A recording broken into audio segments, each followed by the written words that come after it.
En ce temps-là, Jésus gravit la montagne et appela ceux qu'il voulait. Ils vinrent auprès de lui et il en institua 12 pour qu'ils soient avec lui et pour les envoyer proclamer la bonne nouvelle avec le pouvoir d'expulser les démons. Donc, il établit les 12. Pierre, c'est le nom qu'il donna à Simon. Jacques, fils de Zébédée, et Jean, le frère de Jacques, il leur donna le nom de Boanerges, c'est-à-dire fils du tonnerre. André, Philippe, Barthélemy, Matthieu, Thomas, Jacques, fils d'Alphée, Thaddée, Simon le Zélote et Judas Iscariote, celui-là même qui le livra. Acclamons la parole de Dieu. Saint Marc nous dit brièvement dans cet évangile les noms des apôtres. Et c'est déjà important. Je vais dire quelque chose à ce sujet après.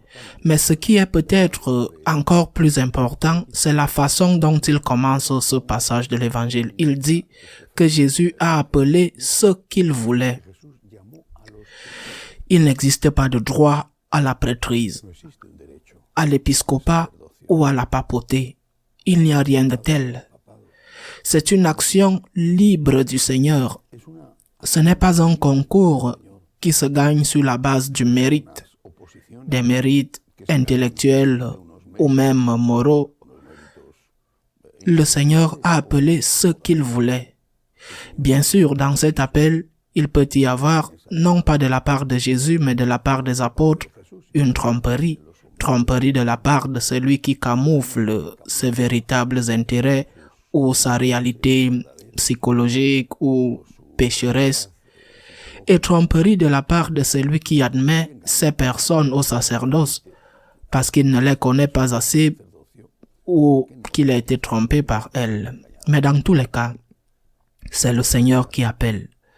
C'est pourquoi lorsque certains affirment qu'il existe un droit à la prêtrise, en particulier en ce qui concerne les femmes, nous devons garder à l'esprit ce que le Christ a fait. Il est possible que sa mère ne soit pas avec lui à ce moment-là. Elle n'avait pas de l'habitude de l'accompagner dans la vie publique. Mais il ne fait aucun doute que Marie-Madeleine et d'autres femmes étaient avec lui. Il ne les a pas appelées. Il n'a pas non plus appelé ces femmes lorsque le jeudi saint, il a institué l'Eucharistie et le sacerdoce. Il ne les a pas appelées. Et puis le jeudi saint, il est très probable que la Vierge était présente avec Jésus. Pourquoi a-t-il fait cela?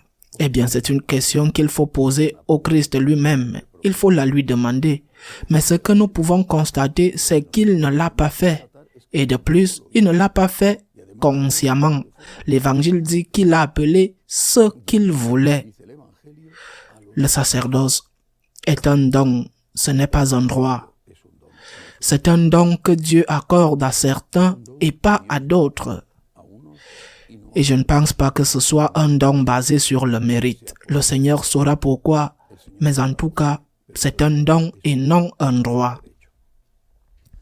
En ce qui concerne les apôtres, les noms ne nous disent peut-être rien, mais quand on les étudie un peu en détail, on se rend compte qu'il y a tout dedans. Il y a par exemple Matthieu, qui avait été un publicain, le publicain qui a collaboré avec les Romains, donc celui qui collectait les impôts pour les Romains et qui gardait une partie, et parfois une partie illicite pour lui-même. Mais il y a aussi Jacques, fils d'Alphée, Simon le Zélote. Le Zélote était celui qui appartenait à la bande des Zélotes ou des assassins à gages, des terroristes qui organisaient des attaques contre les Romains. Le Seigneur choisit un pro-romain et un anti-romain dans son groupe. Mais pas seulement cela. Il y a deux frères qui ont été très importants, disons le trio auquel il s'est le plus identifié. Avec Pierre, il y a les frères Zébédée, qu'il reconnaît comme ayant un fort caractère, à tel point qu'il les appelle « fils du tonnerre ». Il leur donne un surnom. Les fils du tonnerre. Et pourtant, il les appelle. Il les appelle et il en fera ses disciples les plus aimés à côté de Saint Pierre. Saint Jean était le plus aimé. Et puis il y a Judas Iscariote qui est celui-là qui l'a trahi, le traître, mais qui néanmoins devait avoir de grandes qualités et Jésus lui a accordé une grande confiance puisqu'il lui a confié l'administration des biens. Jésus ne savait-il pas comment était Judas? Bien sûr, il est clair qu'il savait très bien comment étaient Jacques et Jean et quel était le passé de Matthieu et de Simon le Zélote. Qu'est-ce que cela nous enseigne? Que le Seigneur nous donne toujours des opportunités, qu'il ne cherche pas la perfection pour nous appeler à le suivre. La perfection est un objectif que nous devons viser toute notre vie. La perfection est l'appel que nous lance le Seigneur. Soyez parfaits comme votre Père céleste est parfait. C'est sur ce chemin que nous sommes toujours. Et ce chemin a des hauts et des bas. L'important est de rester sur le chemin et de ne pas revenir en arrière. Nous avancerons parfois rapidement, parfois pas à pas. Il faut être sur ce chemin de sanctification. C'est ce que le Seigneur demande. Et puis, il t'appelle avec ton histoire qu'il connaît très bien, mais qu'il veut changer. Il appelle à la conversion, il appelle à la perfection, mais il n'appelle pas les parfaits. Il appelle ceux qui veulent être parfaits, mais pas à ceux qui sont déjà parfaits. Si le Seigneur devait être servi par des parfaits, il n'aurait pu être servi que par des anges. Chacun d'entre nous a des empreintes digitales avec lesquelles il est né. Une composante génétique, mais il y a aussi la composante éducative. Mais cela fait partie de notre être. Et il y a tant de choses positives et tant de choses négatives. Celui qui a un caractère plus fort, Jacques et Jean l'avaient. Le Christ lui-même les a appelés fils du tonnerre. Mais Pierre avait aussi son caractère, ses péchés et bien sûr le reste.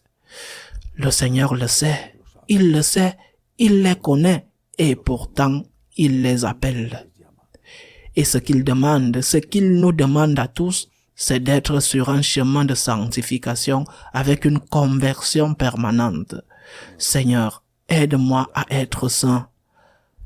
Saint Augustin disait, Seigneur, donne-moi ce que tu me demandes et demande-moi ce que tu veux. Ainsi soit-il.